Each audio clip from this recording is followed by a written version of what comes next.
እውነት አትሌት ፈይሳ ሌሊሳ ከሀገር እንዲወጣ ተደርጓል? አትሌት ፈይሳ ሌሊሳ ያሳለፍነው ቅዳሜ ለእሁድ አጥቢያ ጀሞ ሚካኤል አካባቢ በቪኤት መኪናው ከፊት ለፊቱ የምትመጣ ፒክአፕ መኪናን ገጭቶ ውስጡ የነበሩ ሁለት ሰዎች እንዲጎዱ እንዳደረገና አንደኛዋ የ16 ዓመት ታዳጊ ሰኞ ዕለት ህይወቷ እንዳለፈ ፈይሳ ሌሊሳም በስፍራው የደረሱ ፖሊሶች ሊይዙት ሲሉ እኔ ማን እንደሆንኩ አላወቃችሁኝም ብሎ በሽጉጥ አስፈራርቷቸው ከቦታው እንደተሰወረና በኋላም ላይ ነገሩ እስኪረጋጋ ድረስ ውጭ ሀገር ቆይ ተብሎ ከሀገር እንደወጣ ነገሩም እየተደበሰበሰለት እንደሆነና በህግም እንደማይጠይቅ ብዙ የመረጃ ምንጮች ጽፈው አንብበናል። እኔም እውነት ፈይሳ ሌሊሳ የመኪና አደጋ አድርሷል ወይ? የመኪና አደጋውን ካደረሰስ ከሀገር ውጭ ውጣ ተብሎ ከሀገር እንዲወጣ ተደርጓል? እንዳይጠየቅ ለማድበስበስስ ተሞክሯል ወይ ብዬ ነገሮችን ለማጣራት ሞክሬ ያገኘሁትን ትልቅ መረጃ ይዤላችሁ መጥቻለሁ። እውነት ነው የፈይሳ ሌሊሳ ቪኤት መኪና ጀሞ ሚካኤል ሰውሁን ሪል ስቴት አካባቢ ቅዳሜ ለእሁድ አጥቢያ ከፊት ለፊቷ ከሚመጣ ፒክአፕ መኪና ጋር ተጋጭታ ውስጡ ያሉት ሁለት ሰዎችም ጉዳት ደርሶባቸዋል። እንዳገኘሁት ትክክለኛ መረጃም ፈይሳ ሌሊሳ ሳይጠየቅ አልቀረም።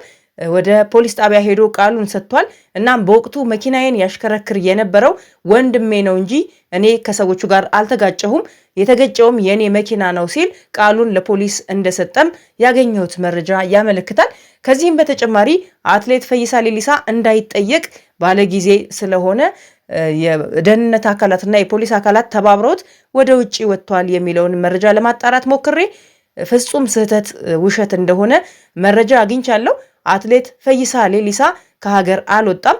እንደውም ወዲያውኑ አደጋው እንደደረሰ ከሀገር እንዳይወጣ እግድ ተጥሎበታል። ስለዚህ ፈይሳ ሌሊሳ በፍጹም ከሀገር አልወጣም፣ ከሀገር መውጣትም አይችልም ማለት ነው። ይሄ ጉዳይ እስኪጠናቀቅ ድረስ ማጣራት የፈለጋችሁ ሰዎች በፈለጋችሁት መንገድ ማጣራት ትችላላችሁ። እኔም ከሁነኛ ሰው ነው ይህንን መረጃ ያገኘሁት።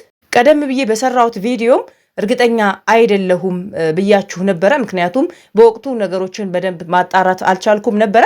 ሌላኛው መረጃ ደግሞ ምንም እንኳን የአትሌት ፈይሳ ሌሊሳ መኪና ከፒክአፕ መኪናው ጋር ቢጋጭም አትሌት ፈይሳ ሌሊሳ በሰጠው ቃል መሰረት መኪና ውስጥ እኔ አልነበርኩም፣ የነበረው ወንድሜ ነው፣ የተገጨውም የኔ መኪና ነው እንጂ ፒክአፑን እንደተባለው በእንዝላልነትና ጠጥቼ ሳሽከረክር አልገጨውትም፣ በቦታው ምን ያልነበርኩም ወንድሜ ነው የነበረው ብሎ ቃሉን ሰጥቷል። ወንድሙም ፖሊስ ጣቢያ ሄዶ ቃሉን ሰጥቷል ማለት ነው።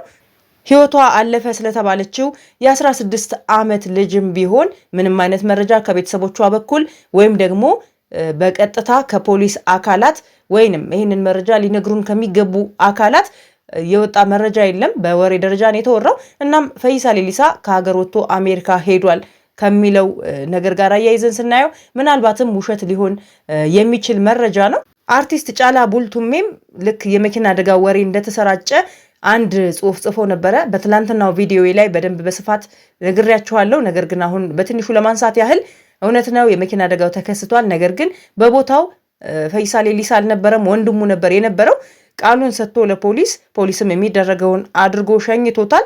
በህግ አግባብ መጠየቅ ያለበት አካል ሁሉ ይጠየቃል። ማንም ከህግ በላይ አይደለም የሚል እንዲሁም ደግሞ የምታወሩት ነገር ፖለቲካዊ የሆነ ልጁን በብሔሩ እንዲሁም በፖለቲካል አመለካከቱ ለመንካት ነው እንጂ አስተሳስቧችሁ አይደለም የሚል ጽሑፍ አርቲስት ጫላ ቡልቱሜ ጽፎ ነበረ። ፈይሳ ሌሊሳም ይሄ አደጋ ነው፣ ሊያጋጥም የሚችል ነገር ነው፣ የመስከረሙ ልጆች ግን ደስ ብሏችሁ እየተንጫጫችሁ እየተዝናናችሁ ነው ብሏል። አንዳንድ ሰዎች የመስከረሙ ልጆች ያለው ጃዋርን ለማለት ነው፣ የጃዋር ልጆች የተቃዋሚ ልጆች ለማለት ፈልጎ ነው ብለዋል። ምክንያቱም ፈይሳ ሌሊሳ በአሁኑ ወቅት ጃዋርን በጣም ከሚቃወሙት ሰዎች መሃል ነው። የፌስቡክ ገጹ ላይ ገብታችሁ ብታዩት ስለዚህ አሁን ስለማወራው ነገር በደንብ ይገባችኋል። ጃዋር በእርግጠኝነት ኢትዮጵያ ጦርነት ብትገጥም ከኤርትራ ጋር ለኤርትራ እንደምታግዝ እርግጠኛ ነኝ ሲል አንድ ጽሑፍም ጽፎ አይቻለሁኝ። እውነት ነው አትሌት ፈይሳ ሌሊሳ ከዚህ ቀደም በሚሰጣቸው ያልተገቡ አስተያየቶች ተቆርጭሞበታል፣ ነገር ተይዞበታል።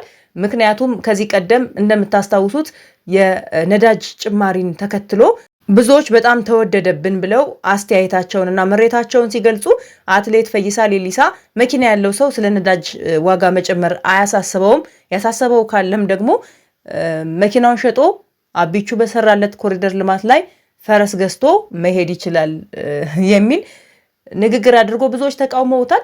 በዚህ ብቻ አላቆምም። ፈይሳ ሌሊሳ የቀነኒ አዱኛ ወንድም ሊበን አዱኛ ስለ እህቱ ፍትህ በጠየቀበት ቪዲዮ ላይ በአማርኛ በማውራቱ ወረፍ አድርጎት ነበረ። ብዙዎችም ተቀባብለውታል። ለማስታወስ ያህል አትሌት ፈይሳ ሌሊሳ የቀነኒን ወንድም እንዴት በአማርኛ ታወራለህ? አንዷለም በኦሮምኛ ነው ያወራው። እናም በኦሮምኛ ተናገር፣ በኦሮምኛ ለኛ መልእክቱን አድርሰን አባገዳዎች የሚሰሙህ በኦሮምኛ ነው። ስለዚህ ለመሸማገል የምትፈልግ ከሆነ የደም ካሳዋን የእህትህን የምትፈልግ ከሆነ ፍትህ የምትፈልግ ከሆነ በሚገባው አባገዳ በሚረዳህ ቋንቋ ነው እንጂ በአማርኛ በወፍ ቋንቋ አይደለም የምታወራው። ፍትህ በአማርኛ ጠይቃለሁ ካልክ ደግሞ ጎጃም ሄደህ ጠይቅ የሚል አወዛጋቢ እንዲሁም ቋንቋን ብሔርን ሊነካ የሚችል ንግግር አድርጎ ብዙዎች ተቃውመውት ነበረ። ይሄ የቅርብ ጊዜ ትውስታችን ነው። በእነዚህና ከቅርብ ጊዜ ወዲህ በሚጽፋቸው በተለይ መንግስትን ደግፎ ተቃዋሚዎችን ደግሞ በሚያንቋሽሽ ወይም ደግሞ ብቻ በሚሳደብ አኳኋን የሚጽፋቸው ጽሁፎች በብዙዎች በአይነ ቁራኛ እንዲታይ አድርጎታል ፈይሳ ሌሊሳ።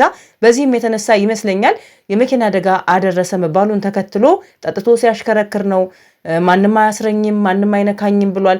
እስኪ ወንድ ከሆንክና ንካኝ ብሎ ፖሊስን በመሳሪያ አስፈራርቶ ሄዷል እየተባለ ወሬው በደንብ እየተስፋፋ ያረገውም ያላረገውም ነገር ተጨምሮ የሄደበት ከመጀመሪያውም ጀምሮ በህዝቡ ላይ ፈጥሮት በነበረው የንቀት አነጋገር እንዲሁም ደግሞ ያው እየተቆጠረበት ሂሳብ መዝገብ ነጥብ እየጣለ ስለሄደ አሁን ላይ ብዙዎቹ ተባብረው እንዲከሰስ እንዲታሰር ለማድረግ ጥረዋል። እንደኔ እይታ ማለት ነው። እውነት ነው፣ የመኪና አደጋ አድርሶ ከሆነ ሊጠየቅም ይገባል። በተለይ ደግሞ ሰው ከሞተበት የትራፊክ ህጉ የኢትዮጵያ ህግ በሚያዘው በሚደነግገው መሰረት እንደማንኛውም ሰው እንደማንኛውም ኢትዮጵያዊ ባጠፋው ነፍስና ባወደመው ንብረት ባደረሰው የአካል ጉዳት መጠን ሊጠየቅ ይገባል።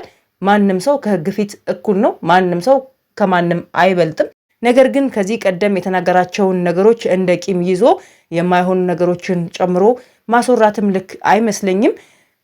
ጠጥቶ ሲያሽከረክር ነው፣ በስካር መንፈስ ነው፣ ፖሊሶች ላይ መሳሪያ አውጥቷል የሚሉ ነገሮች ውሸት ከሆኑ የመሆን ፕሮባቢሊቲያቸው ሰፊ ነውና ውሸት ከሆኑ እኛም ብሔርተኛ ሆነን እየተዋጋ ነው፣ ፍትህን ሳይሆን በቀልን እየመረጥን ነውና እዚህ ጋር ጥንቃቄ ልናደርግ ይገባል። በነገራችን ላይ እኔ ለማንም ወግኛ አይደለም። ፈይሳ ሌሊሳን ትናንትና በሰራሁት ቪዲዮ ላይ ወቅሻው ነበር እንደሰማችሁት። ነገር ግን አሁን ላይ እንዳገኘሁት መረጃ ከሱ የቤተሰብ አካል አይደለም ያገኘሁት መረጃ፣ ነገር ግን መረጃውን ማግኘት ካለብኝ ሰው አግኝቻለሁ።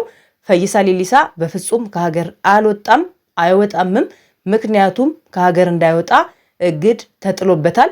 መቼ ካላችሁ የመኪና አደጋው እንደደረሰ ማለት ነው። እንግዲህ ይሄንን ይመስላል። ሌላ ተጨማሪ መረጃ ደግሞ በአደጋውና ሞተች በተባለችው ልጅም ዙሪያ መረጃዎች ካገኘሁኝ ይዤ እመጣለሁ። ነገር ግን እስካሁን እንዳልኳችሁ የተጣራ ከቤተሰቦቿም ሆነ ከፖሊስ አካላት ሞተች ተብላ የተገለጸች ሴት የለችም በመኪና አደጋው ማለት ነው።